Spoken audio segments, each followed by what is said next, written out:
Hello everyone, मैं हूं सान्या चक्रवर्ती और आप सभी का हमारे channel enrich news crazy books पर स्वागत है। अगर आपने हमारा चैनल अभी तक सब्सक्राइब नहीं किया है तो जल्दी से जाके कर लीजिए गाइस। आज है एटीट्यूड इज एवरीथिंग का पार्ट 3 का लेसन नंबर 9 और 10। अगर आपने अभी तक हमारे वीडियोस नहीं देखे रिसेंट वाले तो जल्दी से जाके देख लीजिए। मैं ये कह रही हूँ कि चलिए मान लीजिए एक लड़का है माइक, उसके बहुत सारे दोस्त हैं लेकिन ऐसे दोस्त हैं जो कुछ काम नहीं करते, सिर्फ बैठे रहते हैं। और माइक या कोई भी अगर उनको कहता है कि चलिए आज कुछ करते हैं, अपने लाइफ के बारे में सोचते हैं, तो वो लोग यह सोचते हैं कि ये स्टूपिड है, ये चीजें ये नहीं करना, हम तो ऐसे ही रहेंगे। अब आप ही बताइए कि इस पे माइक के ऊपर क्या असर पड़ेगा। माइक भी उन लोगों जैसा बनता जाएगा अगर वो ज्यादा समय उनके साथ बिताया तो। लेकिन अगर वो उस दोस्तों को छोड़कर एक ऐसे ग्रुप में रहता है जो कि बहुत ही अच्छा है, काम बराबर से करता है, आलस नहीं करता या मोटिवेट करता है, तो उससे क्या होगा? तो माइक भी उनके जैसा बनेगा। दोनों समय लड़का सेम ही है पर संगत अलग अलग है। लोगों के संगत का प्रभाव हमारे ऊपर भी पड़ता है, इसलिए हमें हमेशा से ही अच्छे संगत के साथ रहना चाहिए और बनाना चाहिए। हम सबके लाइफ में दो तरह के लोग होते हैं, एक टॉक्सिक पीपल और एक नरिशिंग पीपल। टॉक्सिक पीपल वो होते हैं जो कि सारे लोगों को डिमोटिवेट करे, उनकी पॉजिटिव एनर्जी को पूरा ड्रेन कर दे। उन्हें motivational speaker Les Brown, dream killers और psychologist Jack Canfield energy vampires कहते हैं। नरिशिंग लोग वो होते हैं हमें जो आगे बढ़ने के लिए प्रोत्साहित करे, हमें कभी भी डिमोटिवेट फील ना कराए, हमारी खुशी में खुश हो और दुख में दुखी।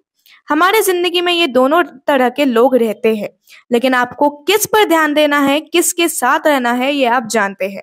हमारे दोस्त कैसे हैं वो हमें जानना चाहिए, भले ही सालों की दोस्ती हो।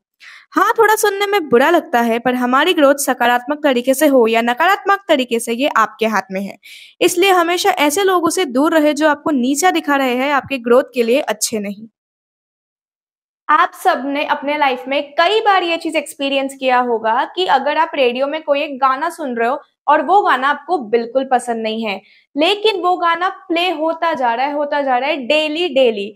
एक पॉइंट पर जब रेडियो वाला वो सॉन्ग प्ले करना बंद कर देगा तब भी आप वो गाना गाते रहोगे। क्या आपको पता है कि ये क्यों होता है? यह होता है हमारे साथ कि अगर कोई भी चीज हम कॉन्स्टेंटली सुन रहे हैं तो वो हमारे दिमाग में बैठ जाता है। हमारा दिमाग अनफॉर्चुनेटली सही और बुरे में फर्क नहीं कर पाता, इसलिए जो भी चीज बहुत बार हम सुनते हैं वही चीज हमारे दिमाग में बैठ जाती है, चाहे वो बुरी हो या अच्छी। हमें हमारा रोजाना जिंदगी में नकारात्मक लोगों से दूरी बनाकर रखनी चाहिए या तो संपर्क ही तोड़ देना चाहिए। ग्लेन स्मोकी स्टोवर, जो कि ऑथर जेफ के एक दोस्त है, वो यह कहते हैं कि human being are like sponges. हम वो सब चीज सोक अप कर लेते हैं जो हमें बोला जाता है। कोई अगर नेगेटिव चीजें बोलता है तो हम वो सोक अप कर लेते हैं, और अगर कोई पॉजिटिव चीजें बोलता है तो हम वो सोक अप कर लेते हैं। इसलिए कैसे लोगों से मिलना है, किसके साथ रहना है और हमें क्या करना है, यह हमें खुद चुनना है। हम में से कई लोग ऐसे हैं, लाइक 90 to 95% लोग ऐसे हैं जो डर के मारे फर्स्ट स्टेप लेना ही नहीं चाहते। वो अपने कंफर्ट जोन से बाहर निकलना ही नहीं चाहते। लेकिन दोस्तों, अगर आप कंफर्ट जोन से नहीं निकलोगे तो आप सक्सेस हासिल कैसे कर पाओगे? कंफर्ट जोन से निकले बिना हम कभी भी कुछ हासिल नहीं कर पाएंगे। हमें हमारा डर का सामना जरूर करना चाहिए।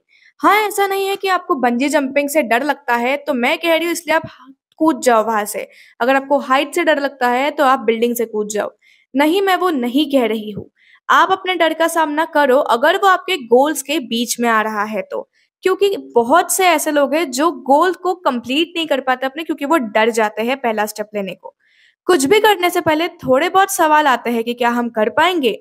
नहीं कर पाए तो चीजें तो करनी ही पड़ेगी। एक तो हार होगी या तो जीत, इससे ज्यादा तो कुछ भी नहीं होगा। रिस्क तो उठाना पड़ेगा बॉस। सबके जो कॉमन फियर्स है वो है कि जैसे कि public speaking, hearing the word no, किसी बड़े व्यक्ति से बात करना, फियर ऑफ फेलियर और बहुत कुछ। आपको सब कुछ करना पड़ेगा अगर आपको आपके डर के ऊपर जीत पाना है तो। जिस दिन हम डर का मुकाबला करना सीख जाएंगे, उससे ओवरकम करना सीख जाएंगे, उस दिन हमें सक्सेस के पास जाने से कोई भी नहीं रोक सकता। अगर हमने ये एक स्टेप ले लिया तो हम कुछ भी हासिल कर सकते हैं। बस वो पहला स्टेप लेना बहुत ही ज्यादा जरूरी है। आपको बिल्कुल भी रुकना नहीं है, भले ही आपको डर लगे, पर फिर भी रुकना नहीं है। हाँ, आप एकदम से फर्स्ट अटेम्प्ट में सक्सेस नहीं पाओगे। आपको वो ट्राई और ट्राई करना पड़ेगा, तब जाके आपको सक्सेस मिलेगा। आज का वीडियो यही तक था। मिलते हैं हमारे नेक्स्ट वीडियो में। Till then bye.